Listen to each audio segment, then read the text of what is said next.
Sir, Prashant Kishor पहली सूची जारी कर चुके हैं बिहार चुनाव के लिए अपने उम्मीदवारों की, जनसुराज के उम्मीदवारों की। लेकिन इधर एनडीए में और महागठबंधन में अभी सिर फुटौल जो है वो चरम पर है।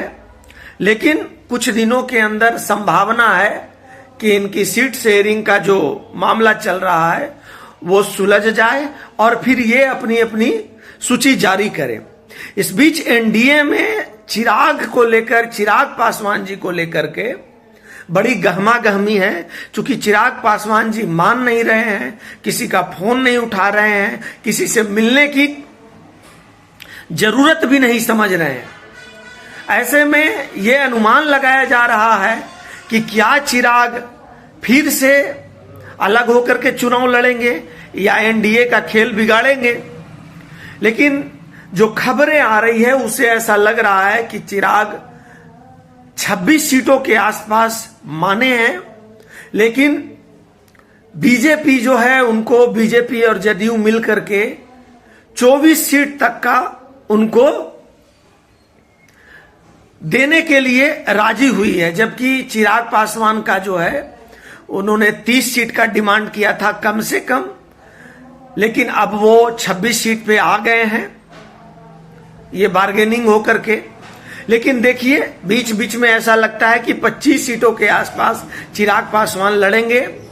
जीतन राम मांझी जो एनडीए के सहयोगी पार्टी हैं वो लगभग 5 या 6 सीट पे लड़ने वाले हैं। उपेंद्र कुशवाहा को भी ऐसा ही कुछ 5 सीट मिलने की आशंका है और लगभग उनका एनडीए का जो सीट शेयरिंग का जो मीटिंग वगैरह चल रही है वो पूरी होने की संभावना है। इसके बाद 1-2 दिन के अंदर एनडीए का भी आपको उम्मीदवारों की सूची जारी होगी।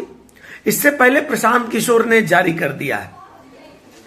अब जितने भी उम्मीदवार हैं, एक एक सीट पे 4-4, 5-5 उम्मीदवार होंगे, क्योंकि पहले से आस लगाए बैठे हैं। अगर पार्टी उसको टिकट नहीं देती है तो अब इसमें खेला बिगड़ेगा। कौन किसका खेला बिगाड़ेगा ये देखने वाली बात होगी। अगर जिसको टिकट नहीं मिलेगा वो अपने आप को उस योग्य समझेगा, दूसरी पार्टी में जाएगा, दूसरी पार्टी में भी टिकट नहीं मिलेगा तो निर्दलीय लड़ेगा और खेला बिगड़ेगा।